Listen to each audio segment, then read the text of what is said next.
Browser को तोड़ना। अमेरिकी नियामकों ने एकाधिकार कार्रवाई में गूगल क्रोम को निशाना बनाया। अमेरिकी न्याय विभाग DOJ एक संघीय न्यायाधीश से आग्रह कर रहा है कि वह सर्च इंजन बाजार में गूगल के एक दशक से चले आ रहे वर्चस्व की खाम करने के लिए उसके खिलाफ अभूतपूर्व कार्रवाई करे।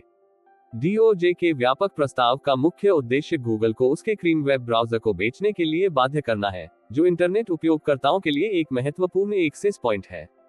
डोज का प्रस्ताव क्रोम को तोड़ना और खोज प्रभुत्व को नया आकार देना। 23 पन्नों की फाइलिंग में DOJ ने तर्क दिया कि क्रोम को बेचने से गूगल का एकाधिकार खत्म हो जाएगा, जिससे प्रतिद्वंद्वी सर्च इंजन को प्रतिस्पर्धा करने का उचित अवसर मिलेगा।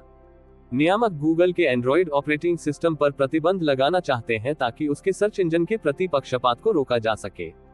हालांकि एंड्रॉयड के पूर्ण विनिवेश का अनुरोध नहीं किया गया, लेकिन DOJ ने गूगल की कार्यप्रणाली जारी रहने पर भविष्य में कार्रवाई के लिए दरवाजा खुला छोड़ दिया।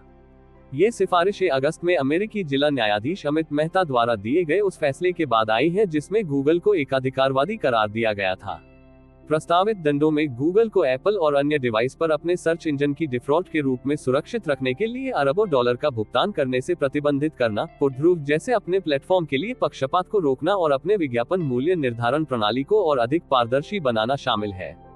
गूगल के एंड्रॉयड इकोसिस्टम और विज्ञापन प्रथाओं पर प्रभाव। अगर इसे मंजूरी मिल जाती है तो गूगल को अगले साल लेबर डे से पहले तब अंतिम फैसले के 6 महीने के भीतर क्रोम को बेचना पड़ सकता है। हालांकि कंपनी द्वारा अपील किए जाने की उम्मीद है, जिससे कानूनी लड़ाई लंबी हो सकती है। सहायक अटॉर्नी जनरल जोनाथन केंटर द्वारा संचालित DOJ का आक्रामक रुगा बिना टेक को जवाबदेह ठहराने के लिए विदेन प्रशासन की प्रतिबद्धता को रेखांकित करता है। फिर भी राजनीतिक परिवर्तन मामले की दिशा बदल सकते हैं, क्योंकि राष्ट्रपति चुनाव डोनाल्ड ट्रंप ने गूगल को पूरी तरह से तोड़ने पर चिंता व्यक्त की है।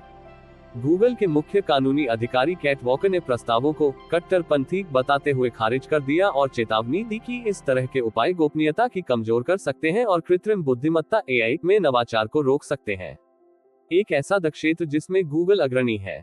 इस बीच इकग्गो और अन्य प्रतिद्वंद्वियों ने DOJ की सिफारिशों का समर्थन किया है और उन्हें वर्षों से चली आ रही प्रतिस्पर्धा विरोधी प्रवृत्ति को खत्म करने के लिए आवश्यक बताया है। बड़ी लड़ाई, नवाचार और निष्पक्ष प्रतिस्पर्धा के बीच संतुलन। इस मामले में 25 साल पहले माइक्रोसॉफ्ट के एंटीट्रस्ट मुकदमे की झलक मिलती है। हालांकि प्रक्रियागत आधार पर माइक्रोसॉफ्ट को भंग करने के आदेश को पलट दिया गया था, लेकिन नियामक ये सुनिश्चित करना चाहते हैं कि भविष्य में ऐसी घटना दोबारा न हो। मुकदमेबाजी से किसी एक कंपनी के विश्व व्यापार का एक बड़ा और महत्वपूर्ण हिस्सा बदल सकता है। गूगल के लिए ऐसा करने से प्रतिस्पर्धा का द्वार खुल सकता है और संपूर्ण उद्योग के लिए शर्तें तय हो सकती है। गूगल के विखंडन की घोषणा तकनीकी दिग्गजों में प्रतिस्पर्धा विरोधी प्रथाओं के खिलाफ युद्ध में एक ऐतिहासिक क्षण है।